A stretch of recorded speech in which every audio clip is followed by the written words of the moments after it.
Bonjour, bienvenue dans cette deuxième série de tutoriels consacrés au rendu photoréaliste avec les rayes. Cette fois-ci, on va voir les conditions d'éclairage jour dans une situation intérieure.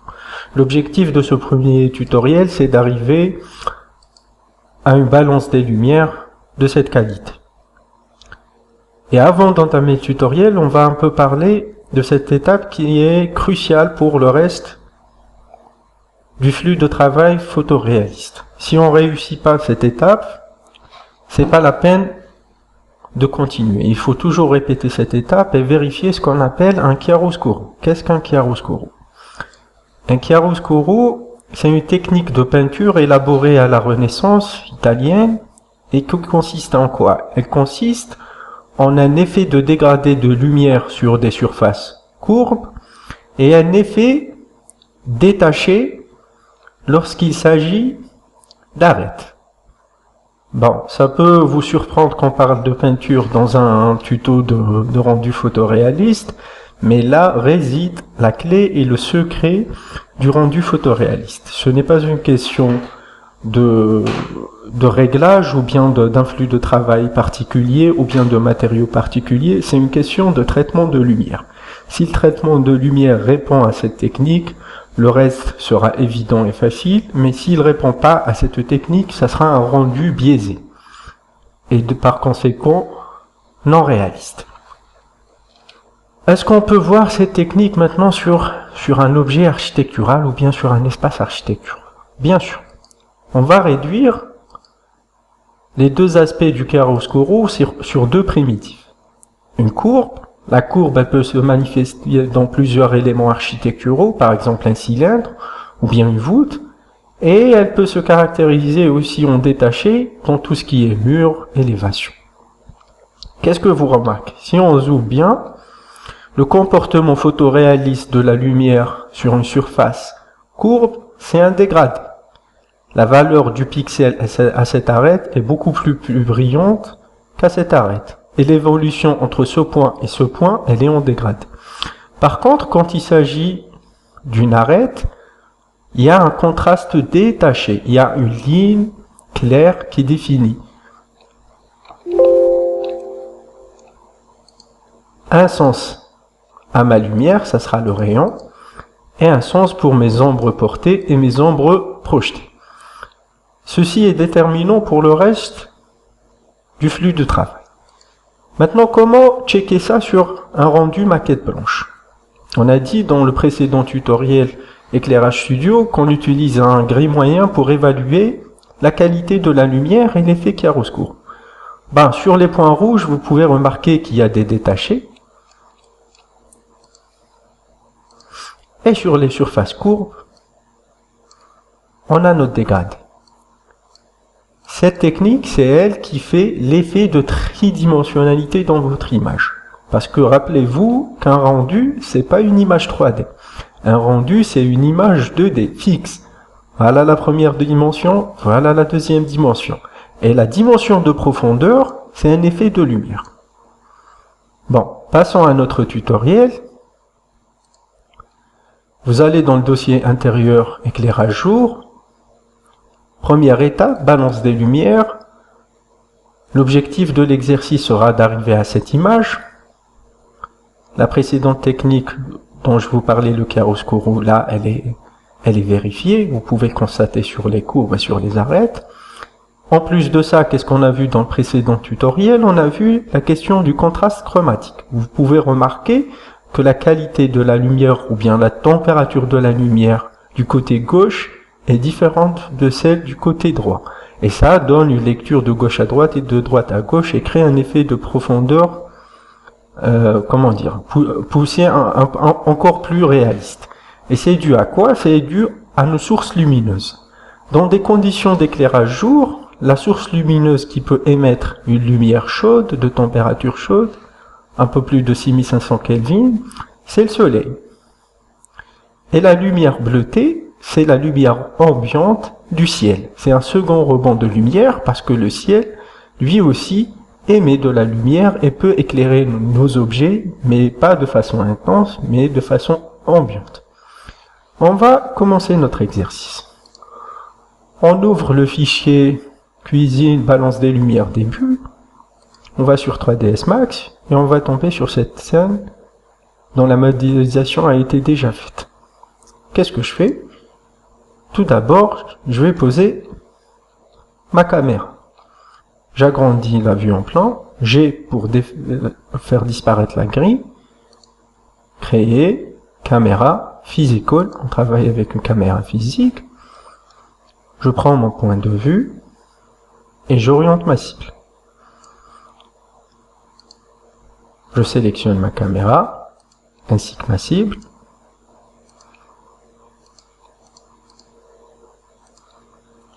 AW pour réduire la fenêtre en 4 parties. Venir sur l'une des fenêtres et cliquer sur C pour passer au mode vue caméra.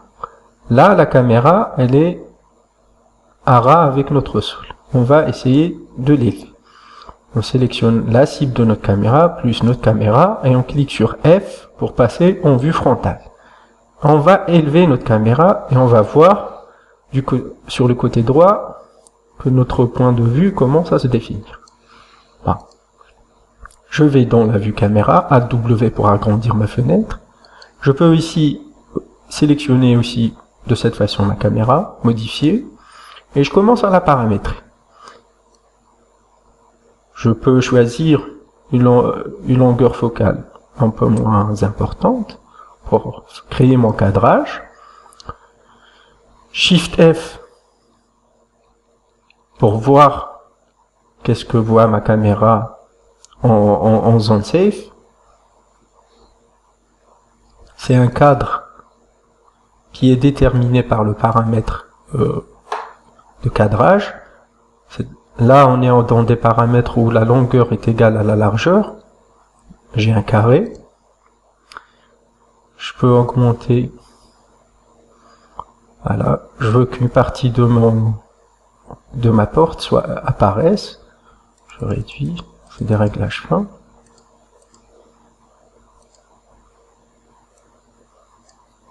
Je peux faire reculer ma caméra.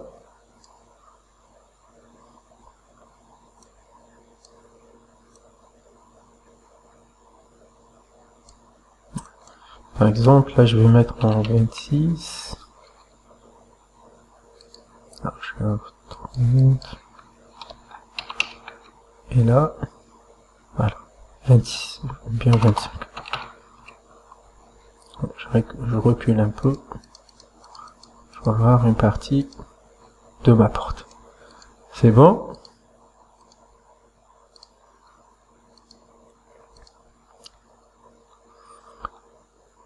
J'ai ma caméra, ensuite je vais placer mon soleil. Je me mets en vue de dessus, T, top, en anglais, créer, lumière, verrer, scène, et je vais positionner ma lumière. Ah. Je vais créer ma lumière comme ça. Ça c'est la source, et ça c'est la cible. Et là, il y a une petite fenêtre qui sort. Would you like automatically add VerySky Environment Map? Est-ce que vous voulez ajouter le VerySky comme une map d'environnement? Puis, OK. Je passe en plan, en mode élévation, F, pour élever mon soleil. Le soleil peut être au maximum à un angle de 45 degrés. C'est ça ce qui fait varier la qualité de la lumière. Au-dessus, il ne se passe rien. Le soleil ne peut pas être à la verticale. Le soleil, en conditions réalistes, il est là. Quand on est dans une vue, comment dire, au coucher de soleil ou bien lever de soleil, il est là. Il ne peut pas être en dessous. Donc, pour des conditions d'éclairage jour, je vais le mettre à peu près à 45 degrés. Je vais revenir à ma vue caméra. Je vais essayer de faire rentrer ma cible dans ma scène. Voilà. Qu'est-ce que je fais? Je crée un matériau niveau de gris pour pouvoir évaluer ma lumière. Je vais dans l'éditeur de matériaux.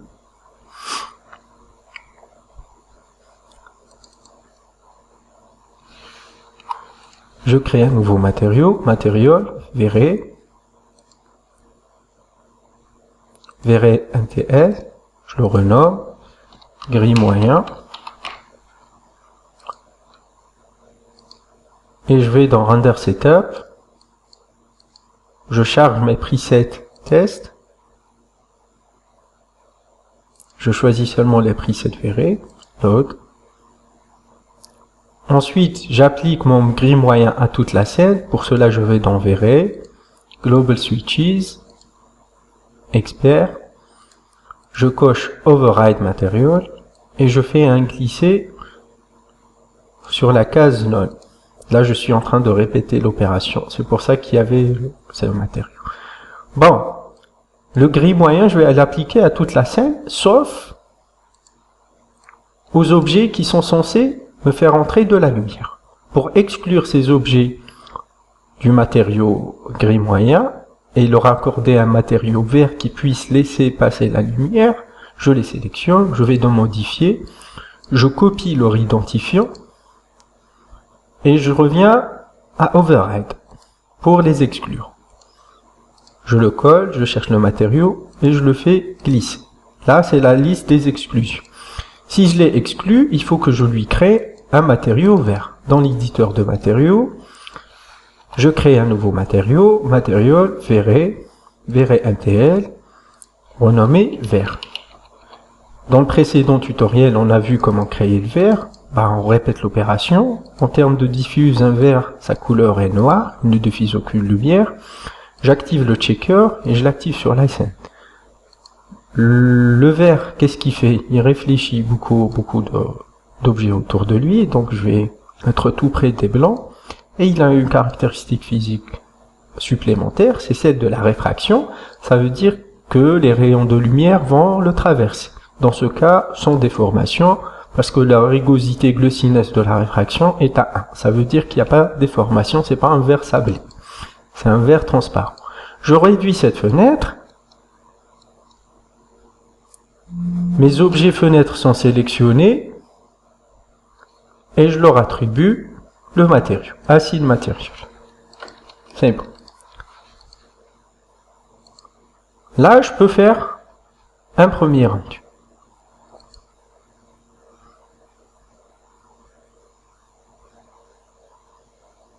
Voilà. Qu'est-ce que j'ai? J'ai un rendu extrêmement brûlé. Si je décoche Force Color Clamping, vous allez vous rendre compte que toute la scène est brûlée. Comment remédier à ça? On va aller étape par étape. Est-ce que par exemple dans des conditions réelles, on peut changer l'intensité de la lumière pour baisser les zones brûlées et gagner de l'information? Ce n'est pas possible, donc on ne va pas le faire dans notre méthode. On peut jouer sur deux paramètres dans les conditions d'éclairage jour. On ne peut pas jouer sur l'intensité du ciel, on ne peut pas jouer sur l'intensité du soleil, mais on peut jouer sur la vitesse d'obturateur de notre caméra et sur le mode de compression des tons, ce qu'on a appelé le color mapping. On va commencer avec notre caméra. Select caméra, physical, et d'abord on va choisir une unité de mesure pour l'obturateur en secondes. En condition d'éclairage jour à midi, généralement on utilise une vitesse de 1/2 centième. Ça veut dire que l'obturateur va se fermer et laisser qu'une petite quantité de lumière éclairer notre scène pour ne pas la brûler. Pour l'exposition aussi, je vais ajouter des ISO manuels. Je vais les mettre à 100. Voilà. En termes de température, je vais la laisser, je vais choisir Custom Blend. Ce paramètre, on y reviendra plus tard, c'est un paramètre qui va définir les temps. Pour l'instant, je le laisse à blanc. Et je refais un rendu.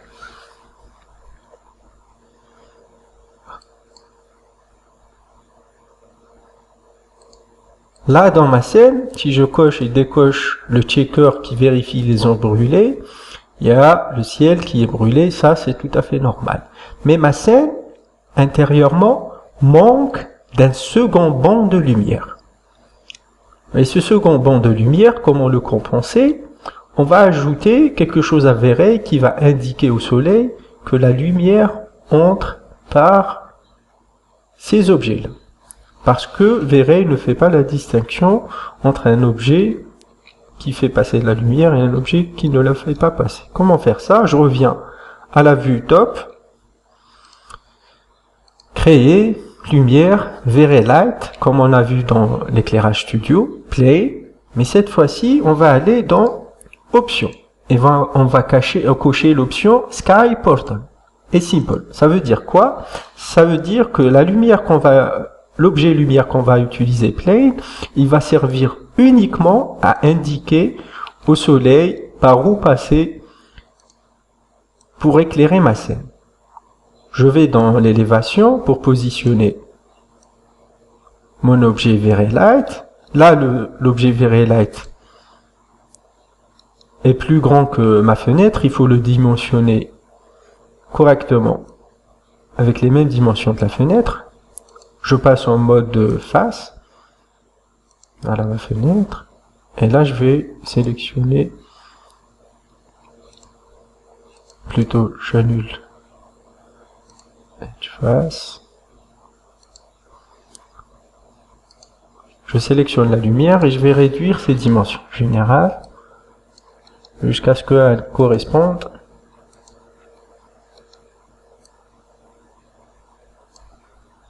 à peu près avec ma fenêtre.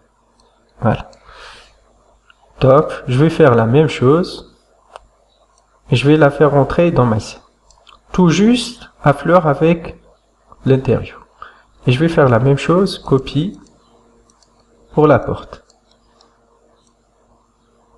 Je la mets devant la porte, rotation, et je laisse cocher snap, angle, pour s'arrêter à 90 degrés, et je redimensionne mon objet pour qu'il corresponde à la porte. Voilà. Je le fais descendre. Je réduis la largeur. Voilà. Je reviens à ma scène. Voilà les objets que j'ai ajoutés. Et ces objets vont indiquer au soleil le second bond de lumière pour éclairer ma scène et gagner de l'information. Voilà. Je coche le checker. Ma scène est encore mieux éclairée. Mais si je vérifie le float c'est la deuxième valeur après pixel Y, on a un paramètre qui s'appelle le float, on est à 0,2. La valeur maximale, c'est 0,1. Ça veut dire que si je suis sur une zone qui est éclairée directement, normalement je dois être proche du 0,1. Là je suis à 0,78. Je suis pas encore proche du 1. J'ai encore de la marge. Qu'est-ce que je peux faire? Je sélectionne ma caméra, je réduis la vitesse de mon obturateur pour capter un peu plus de lumière. Je vais être à 150 par exemple.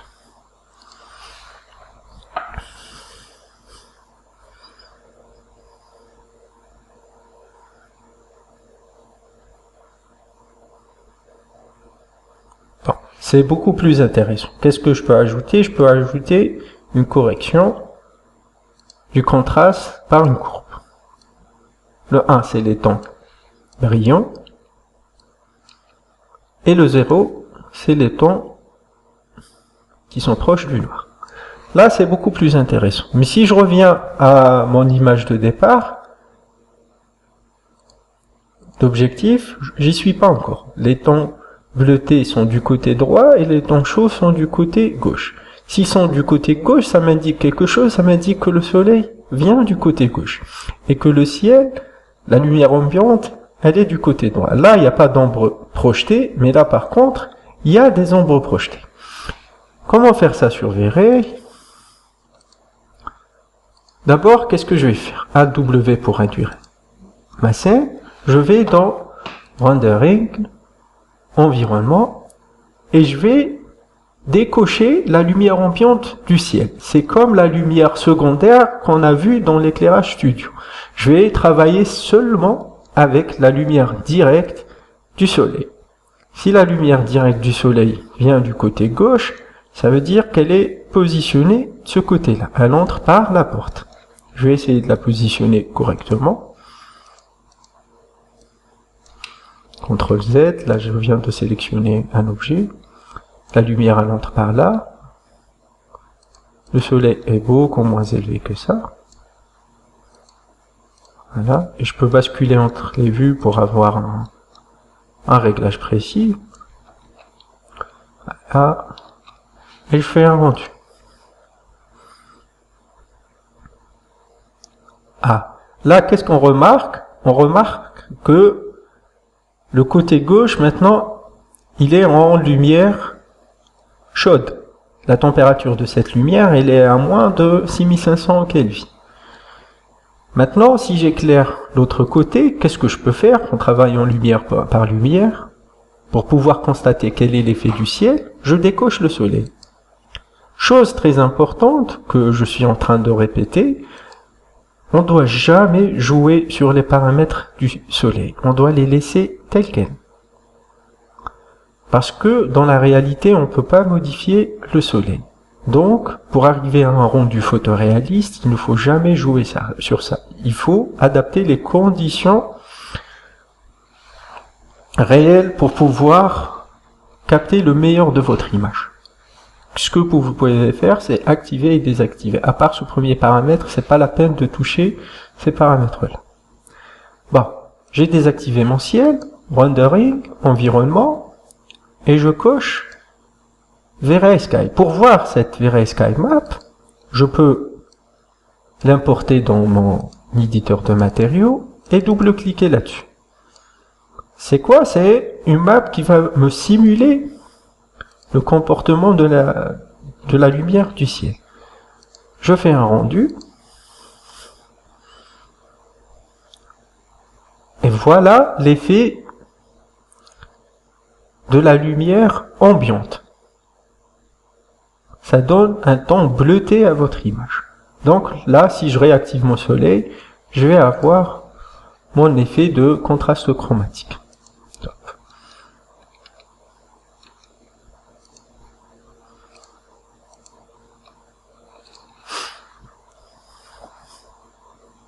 Voilà.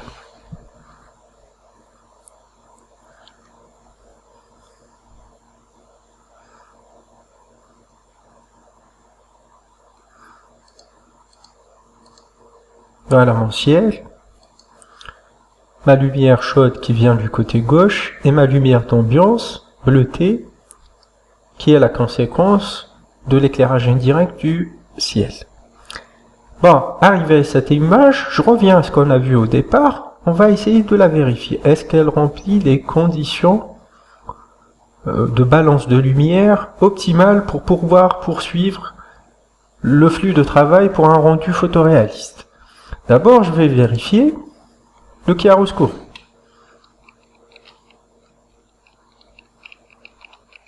Est-ce que dans ma scène, les formes courbes ont des dégradés et les formes en arête ont des détachés? C'est évident que l'effet est réussi. Voilà l'effet sur les courbes. Voilà, on peut le constater là. Et l'effet détaché saute aux yeux. Est-ce qu'il y a du contraste chromatique? Bien sûr, c'est dû à mes deux sources de lumière, le soleil et le ciel bleuté. Voilà pour la première étape. Maintenant, si la première étape est vérifiée, qu'est-ce que je fais?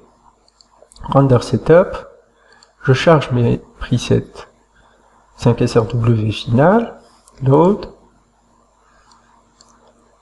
Je reviens dans Global Switches pour appliquer le matériau gris moyen, parce que quand on change de preset, on doit refaire cette étape. On doit exclure l'objet vitrage de l'override. Exclure, je le cherche dans la liste. Et je le mets dans la liste des exclusions. Bon, c'est bon. J'augmente la résolution dans Common. Je vais aller à 1500 pixels par 1500. Le ratio est à 1. Je lance un rendu.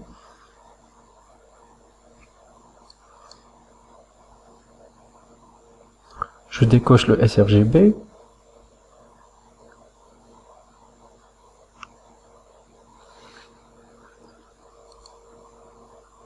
Bon, voilà, on est arrivé presque à la fin du rendu. Le temps de rendu dépend des capacités de votre machine. Là, on peut revérifier les aspects dont on a parlé. Checker la correction du contraste. Là, c'est beaucoup plus intéressant. J'ai une balance de lumière satisfaisante. Qu'est-ce que je fais? Donc, je vais dans mon dossier et je sauvegarde mon fichier sans oublier l'override. L'override, il doit être à 1.0 pour éviter le problème de délavage dont on a parlé dans les précédents tutos consacrés à l'éclairage studio. La double correction gamma et le problème de délavage. Donc c'est image 0. Voilà, je remercie, c'est tout pour ce tuto.